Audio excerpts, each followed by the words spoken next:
네, 매일신문 이동재의 뉴스캐비넷 2부 시청하고 계십니다. 오늘 2부에서는 예고해드린 대로 김용태 당선인과 함께 요즘 쟁점이 되는 각종 정치 현안 자세히 얘기 나눠보겠습니다. 어서 오세요. 네, 안녕하세요. 경기 포천가평 김용태입니다. 늦었지만 당선을 축하드립니다. 예, 감사합니다. 아유, 소감이 어떠세요? 뭐 깊었던 거는 하루였던 것 같고요. 예. 사실 막중한 책임감이나 예. 좀 어떤 그런 것 좀 무섭다 이런 생각도 있어요. 잘하고 싶은 예. 생각들 있잖아요. 근데 예, 녹록지 않은 상황이고 여소야대 상황이고 네, 민주당이 뭐 패키지 예, 법안 또 뭐 각종 이상한 뭐 특검들 뭐 황운하 특검, 조국 특검까지 뭐 검토한다라고 하잖아요. 예. 이걸 어떻게 막을까 네. 이런 고민들 막중한 책임감이 있는 것 같습니다. 특검은 제가 봐도 너무 많아가지고 뭐가 뭔지도 모르겠어요. 예. 요즘 정신 없으실 것 같아요. 지역구가 또 워낙 넓어가지고 네. 지역구 보통 이제 우리가 등원하기 전에 지역구를 완전 훑은 다음에 또 서울로 오고 이런 식으로 하는데 그게 포천하고 가평을 합치면은 사이즈가 굉장할 것 같아요. 서울의 약 한 3배 정도 가까이 되고요. 예, 아무래도 저도 이제 처음 지역구에서 당선된 사람이다 보니까 네, 지역구 당선인들하고 지역구 주민들하고 더 소통하고 싶고 이야기도 네. 듣고 싶은데 네, 사실 이번에 비대위원을 수락하면서 네. 좀 시간이 물리적으로 많지가 않아요. 그래서 네. 주말에는 가급적 지역구 주민들하고 함께 하려고 하고 있고요. 네, 또 평일에는 또 비대위원 활동하고 하는 것도 네. 주민분들께서 또 이해해 주시니까 네. 감사할 따름인 것 같습니다. 아, 바쁘십니다. 알겠습니다. 저희 그리고 어렵게 모셨으니까 저희가 준비한 내용 좀 많이 좀 여쭤볼게요. 그래도 예, 돼요? 예. 어저께 이제 국회의장 예, 그 예. 후보로 예상을 깨고 우원식 의원이 당선이 됐어요. 예. 이거에 대해서 좀 친명계가 좀 당혹스러워하는 예, 예. 모습을 보이고 있는데 어저께 좀 어떻게 보셨어요? 어떻게 평가를 하십니까? 그러니까 제가 인상 깊었던 게 그 친한 민주당 관계자가 네, 농담 반, 진담 반으로 부정선거 아니야? 이렇게 저한테 그러더라고요.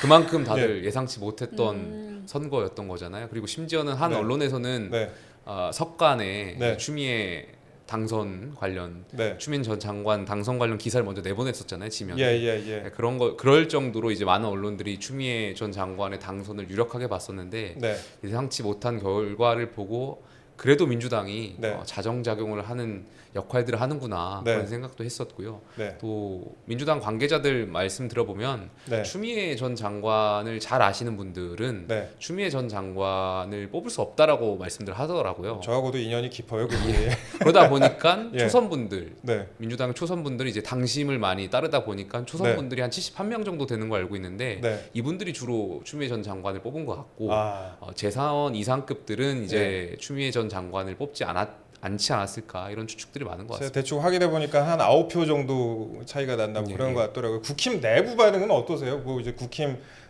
비대위도 예, 하시고 예, 그래도 예. 비대위에서도 예상 못하셨을 거 아니에요? 예상 못했죠. 왜냐하면 많은 언론들에서 이제 추미애 전 장관의 의장이 될 거라고 예측하고 있었으니까 네, 예.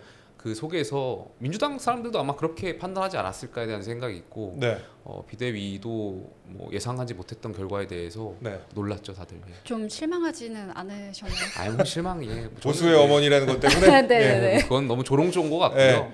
뭐 추미애 전 장관보다는 그래도 네. 우원식 의원께서 합리적인 의장 활동하지 않을까에 네. 대한 기대가 있습니다. 사실 우원식 의원도 근데 명심팔이 좀 하셨잖아요. 예. 근데 그거는 네.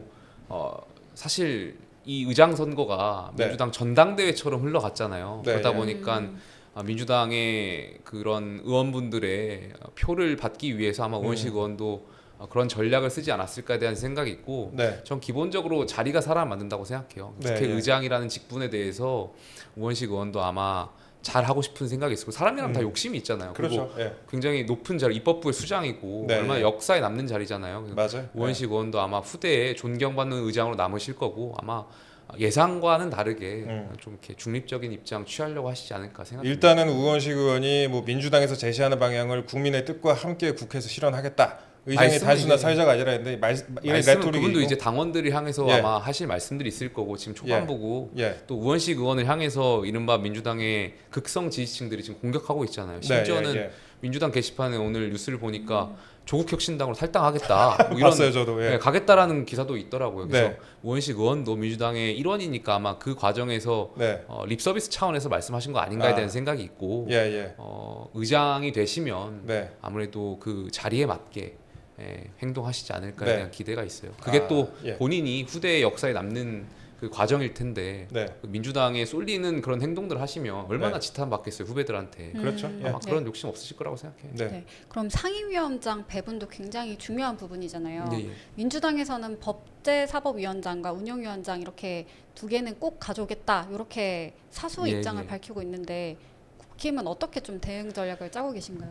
사실 뭐 원내 수석하고 원내 대표가 여기에 대해서 고민이 많으신 걸로 알고 있어요. 그리고 네, 민주당이 지금 원 구성뿐만이 아니라 조금 전에도 설명했지만 거야의 의석을 가지고 힘으로 밀어붙이려고 하는 것들이 있잖아요. 추경이라든지 그렇죠. 뭐 패키지 법안들. 네, 네. 과거에 저희가 가치에 맞지 않아서 거부권을 했었던 법안들 다시 또 상정해서 올리겠다라는 거 아니겠습니까? 네. 그래서 여기에 대해서 저희 당도 굉장히 고민을 많이 하고 있어요. 근데 22대 국회가 다시 21대 국회처럼 또 진영 간의 대결이 고착화되고 하면 예. 국민들이 그런 것도 얼마나 짜증나고 실증 내시겠어요. 그래서 민주당도 저는 오늘 그 어제 보면은 우원식 의원을 뽑은 것처럼 자정작용을 할지 네. 않을까에 대한 기대감도 있는데 일단 22대 국회가 개원하고 나서 좀 지켜봐야 될 것 같아요. 그래도 강행을 하면은 그때는 어떻게 해요?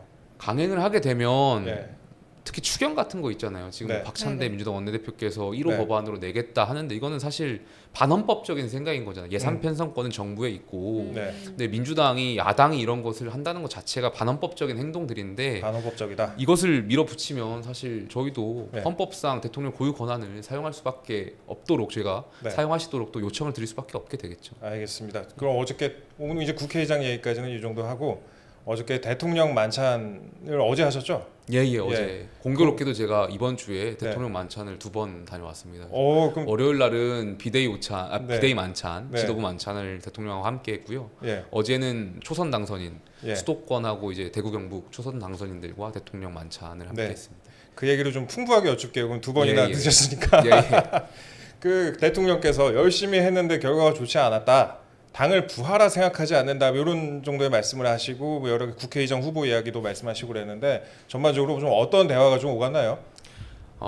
제가 사실 뭐 대통령 말씀을 뭐 워딩 하나하나 기억하지는 못하는데요. 네, 예. 전체적인 맥락 취지가 이제 축하하는 자리였잖아요. 네. 저희 여당 초선 당선인들 축하하는 자리였고 아무래도 당 전체에 대한 분위기가 초선 당선인 낙선자들이 많다 보니까 미안함도 있고 이분들의 역할까지 잘하고 싶은 그런 생각도 있고 또 여소야대 상황인데 또 녹록지 못할 상황도 있으니까 네. 좀 여당 당선인들한테 이런 용기를 좀 주시려고 말씀하셨던 거 아닌가에 대한 생각이 있어요. 여소야대지만 네. 그래도 대통령하고 함께 저희가 하려고 하는 추진하려고 하는 어떤 개혁 과제들이라든지 입법 과제들 국민을 향해서 잘 설명하고 나아가면 국민들께서 알아봐 주시지 않겠냐 이런 취지로 말씀하셨던 것 같습니다. 대통령께서도 근데 이제 어제 그 국회의장 후보가 안 된 추미애 당선인하고 또 인연이 있잖아요. 예, 예. 그 국회의장 후보 관련 이야기도 좀 하신 것 같은데 따로 그 부분은 좀 자세히 말씀 안 하셨습니까? 뭐 여러 가지 예. 이야기들을 하셨는데 뭐 모든 발언을 여기서 소개하는 네. 건 적절하지 않은 것 같고 다만 제가 조금만. 기억나는 거는 네. 대통령께서 이제 그 추미애 추미애 당선인을 예, 예. 언론에서 이제 네. 유력하게 봤으니까 근데 네. 실제 결과가 다른 거에 대해서 확실히 이 국회의원분들이 투표하는 선거는 예측하기 굉장히 어렵다. 예측이 어렵다. 예, 확실히 원내 대표라든지 네. 의장 후보 선출이라든지 이런 예. 거는 확실히 국회의원분들의 속이 어떤 생각을 하고 계실지 예측하는 건 굉장히 어려운 일인 것 같다. 뭐 이 정도 발언하셨습니다. 제가 요 내용 꼭 여쭤보고 싶었어요. 좋은 나이다. 잘해서 6, 7선 해라. 예, 예. 이렇게 말씀하셨어요, 진짜 대통령께서? 어제 그 네. 수도권하고 영남의 당선인 중에 초선 당선인 중에 이제 우재준 당선인하고 김재섭 당선인 또 조지현 당선인 또 저 이렇게 해서 30대 당선인입니다. 그래서 네. 여당에서 봤을 때 젊은 30대 당선인들이니까 네. 굉장히 기대가 많잖아요. 네. 그러니까 또 아마 대통령도 여기에 대한 기대가 분명 있으실 거고 네. 그러다 보니까 장차 뭐 정치를 얼마나 오래 할지는 잘 모르겠습니다만 한국 정치 잘 이끌어 달라는 네. 그런 부탁을 하신 것 같아요. 그런 기대도가 아마 또 있으실 거고. 6선, 7선 가능하시겠네요. 지금 산술적으로 생각해 보니까 8선도 중국집 이름인가 이거? 네. 8선 글쎄요. 8선 하면은 예. 32년인데 네. 제가 35살인데 네. 그건 좀 어렵지 않을까요? 물리적으로. 예, 알겠습니다. 뭐 아무튼간에 좋은 성과 좀 있으시길 바라고요. 네. 백서나 현안 관련된 네, 질문도 예. 좀 나왔을까요? 어제 만찬 자리에서요? 네, 아니 네. 그렇진 않았습니다. 예. 아무래도 초선 당선인 분들 중에 대통령을 처음 뵙는 분들도 있고 그러다 보니까 이제 뭐 첫 상견례 자리에 맞게 여러 가지 이야기를 했고 또 선거 과정에서 각 지역별로 들었던 어떤 이야기들 또 뭐 정부에 대한 평가라든지 민심에 대한 이야기들 잘 예. 전달하는 분들도 있었고 그럼 다른 정- 자리에서는 혹시 나왔나 봐요? 어떤 자리? 방금 어제 자리를 콕 집어서 물어보시길래 어제 자리? 제가 이해를 잘 못해가지고 질문을. 아 최근에 나 다른 자리에서라도 이게 총선 관련한 뭐 말씀을 별도로 하신 게 있는지 좀 다른 자리? 저희 김하나 기자가 말씀드리는 게 어저께뿐만 아니라 식사를 한 번 더 하셨다 그래갖고 아. 그거 어떠냐 그 얘기 그러니까 물어보는 것 같아요. 낙선하신 분들에 대한 네. 그 아쉬움, 그러니까 결과적으로 이 전반적으로 총선 민의에 대해서 네. 저희가 국민을 향해서 잘 봐야 된다. 국민을 오로지 믿을 건 국민뿐이다 이런 말씀을 하시긴 하셨죠. 저희한테 안 물어볼 수는 없을 것 같은데 예. 대통령께서 뭐 어저께 식사 자리에서 한동훈 위원장 관련된 따로 말씀은 없으셨나요? 발언하시지 않았습니다. 아, 예. 관련해서는 뭐 네. 이야기가 나오진 않았습니다. 하기야 당선된 사람들 데리고 식사하는데 초선 데리고 하는데 네. 뭐 꼭 하실 말씀 아니기도 하네요. 알겠습니다. 그리고 그 의원님께서 당선인께서 예, 예. 의원님 곧 되실 거니까 당선인께서 말씀하시기를 그 야당의 특검론을 두고 대통령 탄핵이 본질이다 이렇게 말씀을 하셨어요. 그 요런 부분은 그러니까 결국에는 야당이 대통령 탄핵을 하려고 군부를 지피고 있는 것이다. 뭐 그렇게 봐야 될까요?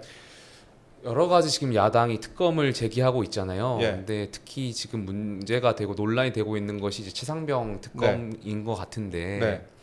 민주당이 전 본질을 훼손하고 있다라고 생각해요. 네. 그러니까 결과적으로 이 최상병 건에 대해서 가장 중요한 본질은 진상 규명인 거잖아요. 이 네. 억울한 죽음에 대해서 어떻게 하면 빠르게 진상 규명을 할 수 있을까에 네. 대한 고민이 있는 거고, 그래서 여당 내에서도 이 특검에 대해서 찬성하시는 분들도 있고 한데 네. 본질적으로 야당이 주장한 특검을 찬성하시는 분들하고는 생각이 다른 것 같아요. 여당 내에서는 네. 이 진상 규명을 위해서 공수처가 맞는 것이냐, 특검이 맞는 것이냐에 대한 고민들이 정말 순수한 고민들이 있는 것이고 예. 그 과정에서 여러 당선인들 간의 의견이 있을 수 있다라고 보여져요. 근데 다만 야당이 주장하는 것은 어떻게든 이런 것을 좀 문제를 더 키워가지고 네.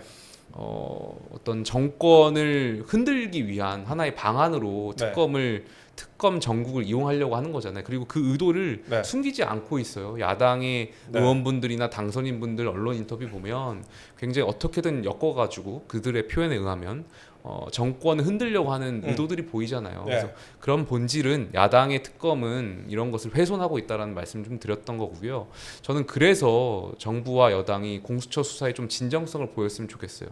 진상규명, 이 정말 이 억울한 해병대원의 죽음에 대해서 네. 명예를 드높여야 되고 이분이 왜 이런 억울한 죽음을 받게 되었는지, 그리고 또 부당한 지시가 있었더라면 당연히 네. 책임자 네. 처벌해야 되고 그 과정을 수사를 통해서 명명백백하게 밝혀내야 된다고 생각하고 있거든요. 저도 거기에 대해서 고민이 있는 거고 네. 지금 이 상황에서는 공수처 수사가 진행되고 있고 여기 수사에 좀 힘을 실어주는 것이 진상 규명에 좀 더 가까워질 수 있지 않을까에 대한 고민이 있어요. 공수처 수사에 힘을 실어줘야 된다 이렇게 예, 말씀하셨는데 예. 그 당내 반란표가 8표 정도는 나올 수가 있다고 보십니까? 뭐 그분들도 제가 아까 조금 전에 말씀드렸던 것처럼 이제 여당 내에서 특검에 대해서 고민하시는 분들은 네. 진상 규명을 어떻게 하면은 할 수 있을까에 대한 순수한 고민들이 있는 것이고 네. 아마 여러 가지 고민들이 있을 텐데 다만 민주당이 계속해서 이렇게 특검 전국을 이용하고 정권을 압박하기 위해서 특검을 계속 강행한다면 예. 이분들도 중국에는 좀 여러 가지 고민들을 다시 하지 않을까에 대한 생각이 있어요. 그래서 저는 예. 제 개인적인 생각입니다만 뭐 다 존중하지만 크게 여기 특검에 대해서 찬성하시는 분들은 소수이지 않을까 생각돼요. 알겠습니다. 네, 최근에 검찰 인사가 굉장히 좀 오해를 불러오는 인사란 예, 예. 지적이 있는데요. 여기에 대해서는 좀 어떻게 보시나요? 인사 시점. 저는 이건 사실의 영역과 인재 영역은 좀 다르게 봐야 된다라고 생각하는데 네. 사실 법원은 정기 인사 시즌이 있잖아요. 네. 근데 그에 비해서 검찰은 이제 정기 인사 물론 이제 뭐 시즌이라고 말씀하는 부분이 있지만 이게 딱 규정된 것이 아니기 때문에 네. 총선 전에는 검찰 인사를 하기가 어려웠고 총선이 끝나고 전국적으로 이제 검찰 인사를 했다라고 보여지고요. 또 특히 사람이 바뀌었다고 해서 어떤 행정이나 수사의 결과값이 바뀔 거라고 생각하지 않아요.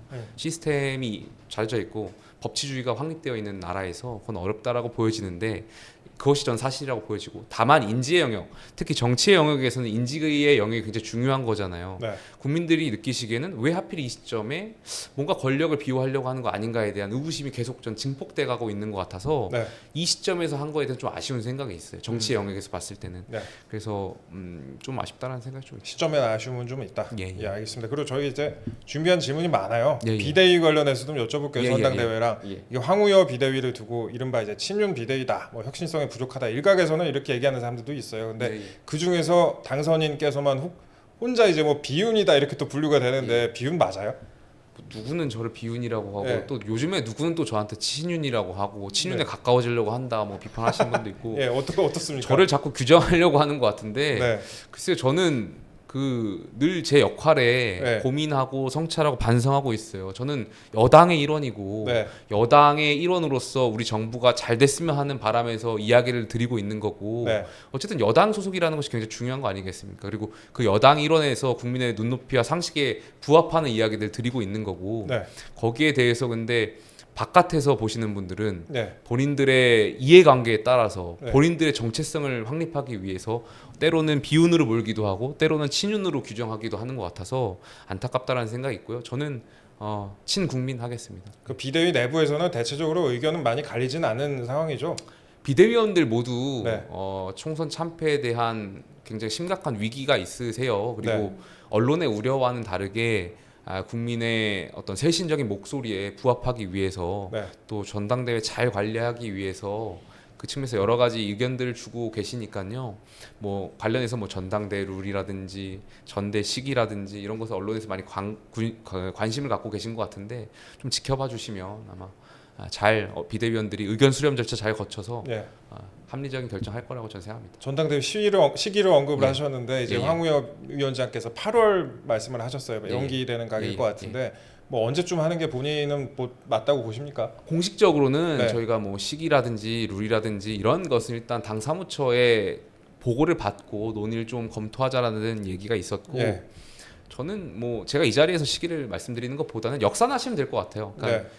저희가 전당대회 치르는데 한 60일 정도의 공고 이후로 60일 정도의 시간이 소요됩니다. 네. 그리고 룰 개정과 관련해서 시작이 되면 의견 네. 수렴 절차를 하는데 한 2주 정도 걸리지 않겠어요? 그 정도 걸리겠네요. 70일 정도 걸릴 텐데 저희가 뭐 공식적으로 시작하면 거기서 또 역산하면 날짜가 나오지 않을까 생각됩니다. 알겠습니다. 예. 네, 전당대회 룰 개정을 두고도 네네. 좀 분분하잖아요, 네네. 의견이. 한 7대3 정도는 좀 적절하다고 보시나요? 지금 뭐 5대5냐, 7대3이냐, 8대2냐 네. 뭐 이 숫자의 의미들을 많이 두고 계신 것 같은데 네. 저는 일단 민심이 반영된다는 것 자체가 큰 의미가 있다고 생각해요. 네. 예. 저는 저희 당이 어려울 때마다 저희 당을 지켜주셨던 당원들의 헌신도 감사하게 기억해야 되고 또 우리 당의 당원들의 의견도 잘 들어야 된다고 생각하고 있고요. 네. 또 나아가서 정당은 수권 정당을 목표로 하고 있잖아요. 그러면 네. 우리 정당이 국민을 향해 열려 있다라는 모습을 보여주는 것도 굉장히 중요하다고 생각해요. 그래서 예. 그 적절한 퍼센테이지를 찾아 나가는 과정이 이번 비대위가 해 나가야 될 역할들이라고 생각하고 있고 아마 거기에 대해서 비대위원분들도 생각이 좀 달라요. 그래서 네. 그 과정들 당내 구성원들 의견 수렴 절차를 좀 거친 다음에 입장이 나오지 않을까. 아직은 생각합니다. 대세는 없는 거죠. 비대위 대세는 내에서. 없습니다. 예. 예. 각자 생각이 조금씩 다르고 예. 네. 저희가 의원분들 당선인분들도 생각이 다 다를 거예요. 그래서 네. 원외위원장들도 생각이 다를 거고 그래서 그분들의 의견 수렴 절차도 한번 거쳐야 되고요. 그 의견을 거쳐서 또 비대위원들 간에 또 적절한 이야기를 하지 않을까 생각되고요. 이 논의 자체가 저희끼리만 결정할 수도 있는 거 아니에요. 당원 당규 개정 사항이기 때문에 네. 적절한 시점이 오면은 공개해서 당원분들에 대한 또 전국위원들의 생각을 묻는 자리도 있지 않을까 생각합니다. 알겠습니다. 그리고 어제 정도부터 기사가 조금씩 나오던데 당원 개정 가능성 뭐 다루는 기사가 조금씩 나와요. 뭐 당원상의 당권 대권 분리 규정이 있어가지고 대통령 후보 출마하려면은 이제 선출직 당직으로부터 1년 6개월 전에 사퇴를 해야 된다. 내년 9월까지는 즉 사퇴를 해야 된다 이건데 그럼 지선 공천권도 없고 출마 위에 이제 중도 사퇴 시에는 비판도 제기되는 상황인데 그 뭐 어떻게 당원을 개정할 수도 있다 이렇게 보시고 계세요? 근데 이 논의는 예. 조금 더 신중하게 판단해야 될 것 같아요. 예. 왜냐하면 뭐 특정 당권 주자의 그런 당권을 도전했을 때 유리하게 해석하기 위해서 당원당을 막 바꿀 수는 없는 거잖아요. 네. 대권과 당권을 분리해 온 저희의 전통이 있는 거고 네. 그 당시에 대권과 당권을 분리해야만 하는 여러 가지 이유와 함의들에 대한 선배들의 오랜 토론이 있었을 겁니다. 그래서 지금 확립된 전통이고요. 근데 이것을 지금 시점에서 논의한다는 것 자체는 굉장히 신중하게 접근해야 될 것 같고 이 역시도 많은 분들 좀 의견을 듣고 판단해야 될 문제라고 생각합니다. 신중하게 다만 판단해야 된다. 신중해야 될 예. 부분이라고 저는 생각해요. 알겠습니다. 그리고 황우여 위원장도 그런 말씀하셨잖아요. 뭐 20년 전통이고 확립된 것이다 이렇게 예. 말씀하셔서 제가 그래서 여쭤봤었습니다. 뭐 당선인께서도 나갈 수도 있는 거 아니에요? 그래서 저는 전당대회 일단 예. 관리해야 되는 심판의 역할을 하고 있고 아 그렇죠. 예. 여러 가지 뭐 그 안에서 판단하겠습니다. 그리고 이것도 이제 기사가 많이 나서 그러는데요. 이제 한동훈 전 위원장을 두고 뭐 몇몇 기사에서는 목격담 정치다 이런 네네. 식으로 좀 다루고 있어요. 그 당선인께서도 다른 인터뷰에서 저도 뭐 일부러 나가서 먹는다, 그거보다 메시지다 이렇게 말씀을 하셨는데 이 과정들이 출마를 위한 빌드업이다 이렇게 살펴봐야 될까요? 뭐 전당대회 출마를 준비하고 하시는 건지는 잘 모르겠습니다만 네. 어쨌든 정치적인 그런 언론에서 네. 본인의 이야기를 다룰 수도 있다라는 것을 염두에 두고 정치적인 메시지가 담겨 있는 거 아닌가에 대한 생각이 있어요. 저만 네. 하더라도 설명해 주셨지만 지역구에 가면 예를 들면 운동할 때면 네. 집에서 운동하거나 뭐 이렇게 홈 트레이닝 하기보다는 네. 일부러 대중적인 헬스장 가가지고 아, 막 지역구 주민들하고 소통도 하고 인사도 하고 그렇죠. 그런 거잖아요. 만나야죠. 그거 자체가 정치적인 메시지가 있는 거거든요.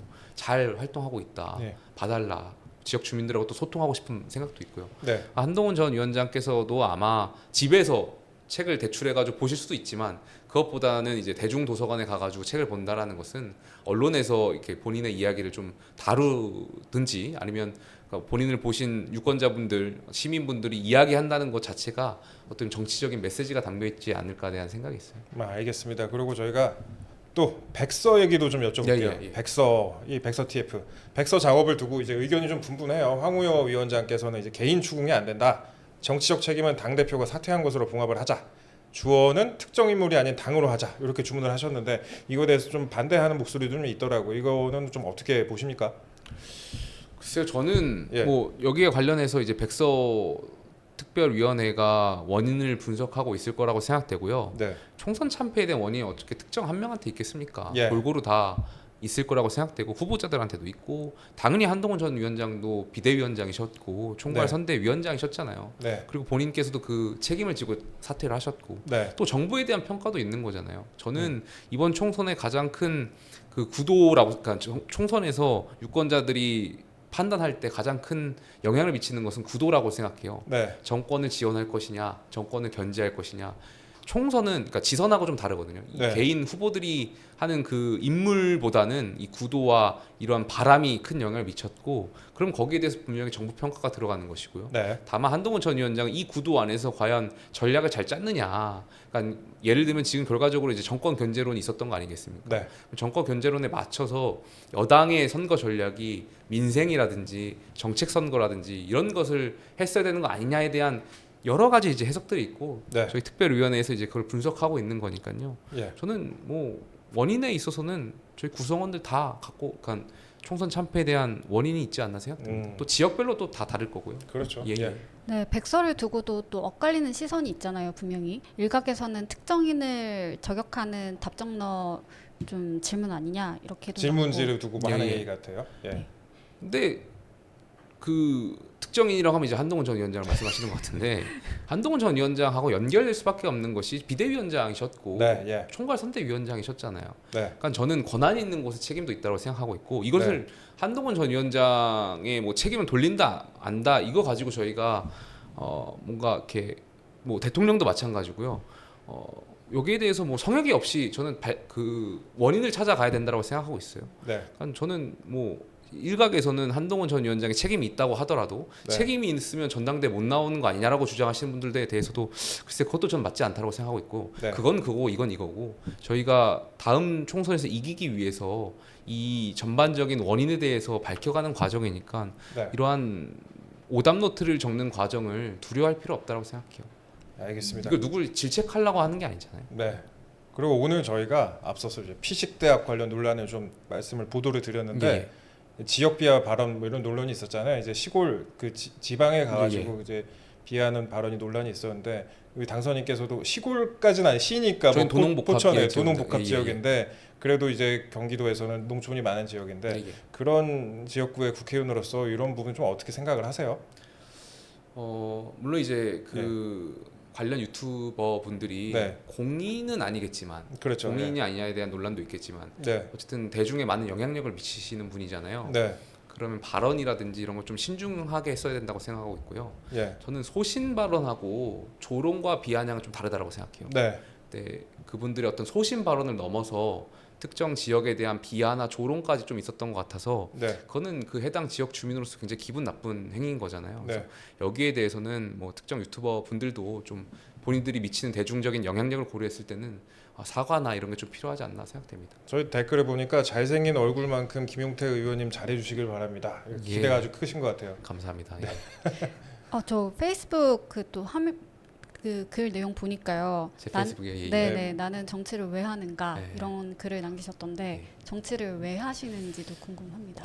고민이 굉장히 많고 늘 반성하고 늘 성찰하고 그 부분을 찾아가고 있어요. 근데 정치를 하고 싶은 이유 중에 하나가 결국에는 이 보수 정당의 가치가 좋아서 하는 거잖아요. 저는 개인의 창의가 모여서 공동체를 형성하고 이 공동체를 지켜 나가는 게 보수 정당의 가장 큰 철학이라고 생각해요. 그러니까 양극화를 해결하고 불평등을 해결하고 개인이 누구나 노력한 만큼 합당한 대우를 만들어주는 그게 공정한 테두리를 만드는 거라고 생각하거든요. 그 공정한 운동장을 만들어주는데 보수 정당 역할을 해야 되고 또 한 번의 실패가 인생 전체 실패가 아니고 누구든지 계속해서 재기할 수 있고 도전할 수 있게 만들어주는 사회적 안전망을 만들어주는 게 또 보수 정당 역할이라고 생각해요.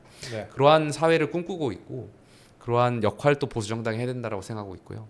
그러한 테두리를 좀 만들고 싶은 것이 제가 정치를 하는 이유인데 그렇게 잘하고 있는지에 대해서 늘 성찰하고 반성하고 있는데 열심히 하겠습니다. 알겠습니다. 앞으로 마지막 질문으로 그 이번 22대 국회에서 본인이 좀 어떤 부분에 집중을 하고 싶으신지 뭐 법안이든 뭐 상임위든 그리고 시청자 여러분께 앞으로의 각오 한 말씀 부탁드리겠습니다. 저는 일단 포천 가평의 당선인이잖아요. 초선 지역구 당선인이고 저는 국회의원들의 여러 역할이 있지만 지역에서 대한민국을 찾는 것도 굉장히 중요하다고 생각해요. 포천 가평에서 전 대한민국을 발견하고 싶은 생각이 있고 경기 북부가 포천 가평이 그동안 역차별을 받아왔어요.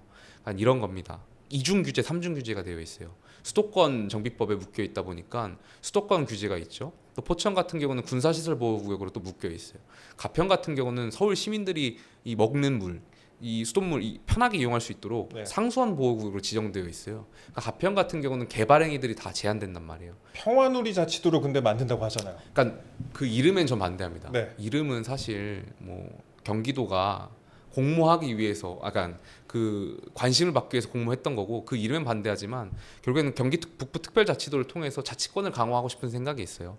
그것이 결국엔 경기 북부를 발전하는 길이라고 생각하고 초석을 놓는 길이라고 생각하고 있고 그런 역할을 좀 할 수 있도록 국회에서 경기 북부의 발전을 이끌 수 있도록 노력하겠습니다. 알겠습니다. 오늘 좋은 말씀 감사합니다. 아주 앞으로 기대 많이 하겠습니다. 네, 자주 불러주세요. 감사합니다. 감사합니다. 지금까지 김용태 국민의힘 국회의원 당선인과 뉴스캐비넷 2부 함께했습니다. 잠시 후 저희 뉴스캐비넷은 3부에서 허은하 개혁신당 당대표 후보와 함께 돌아오겠습니다. 아직 좋아요 안 누르신 분들은 구독, 좋아요, 알림 설정 꼭 부탁드립니다. 감사합니다. 잠시 후 뵙겠습니다.